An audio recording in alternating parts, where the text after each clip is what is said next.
یہ کب کہتی ہوں تم میرے گلے کا ہار ہو جاؤ، وہیں سے لوٹ جانا تم جہاں بیزار ہو جاؤ۔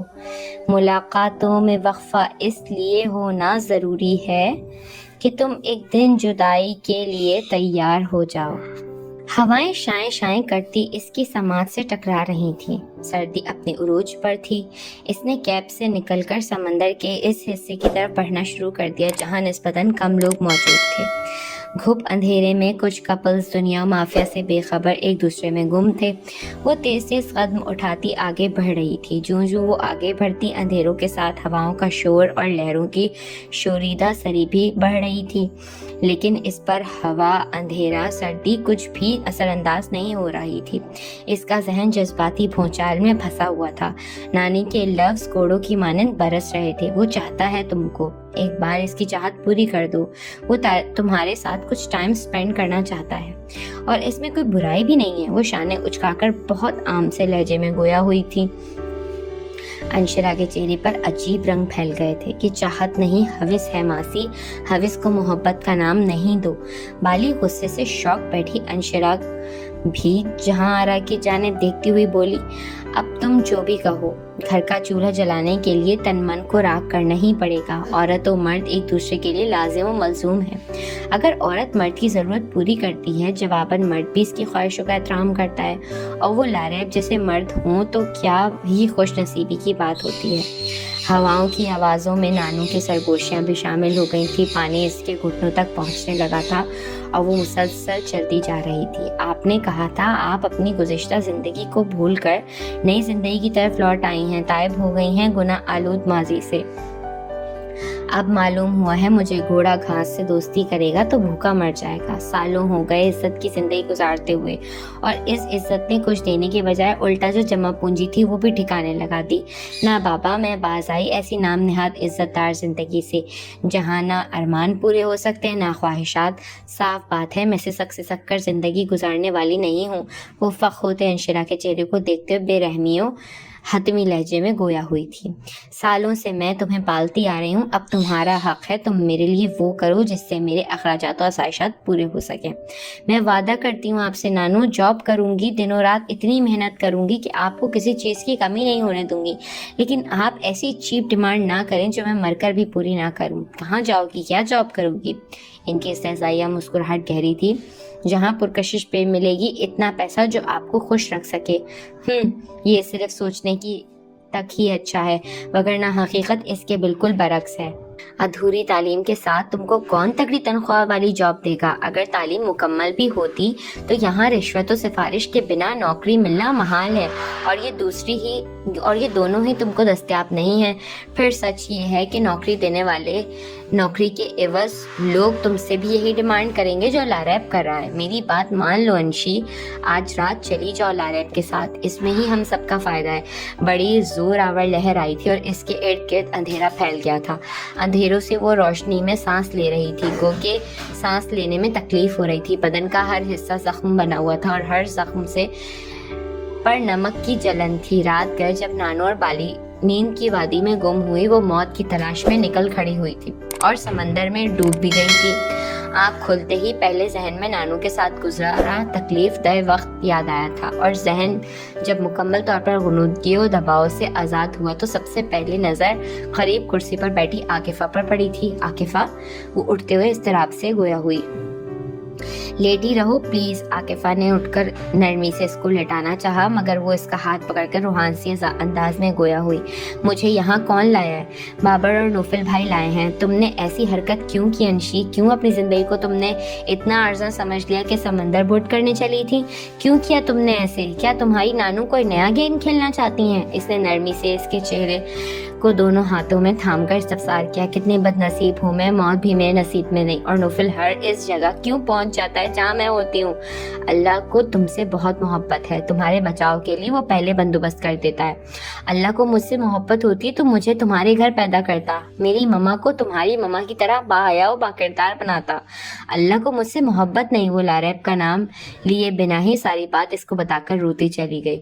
غلط بات نہیں کرو انشی، اللہ کی محبت ہی ہے جو تم ایسے لوگوں کے درمیان رہ کر بھی گناہ سے نفرت کرتی ہو. ان کے رنگ میں رنگنے کو تیار نہیں ہوں. ایسے ہی نہیں لوگوں کے ساتھ ہوتا ہے جن پر اللہ کی خاص نظر کرم ہو.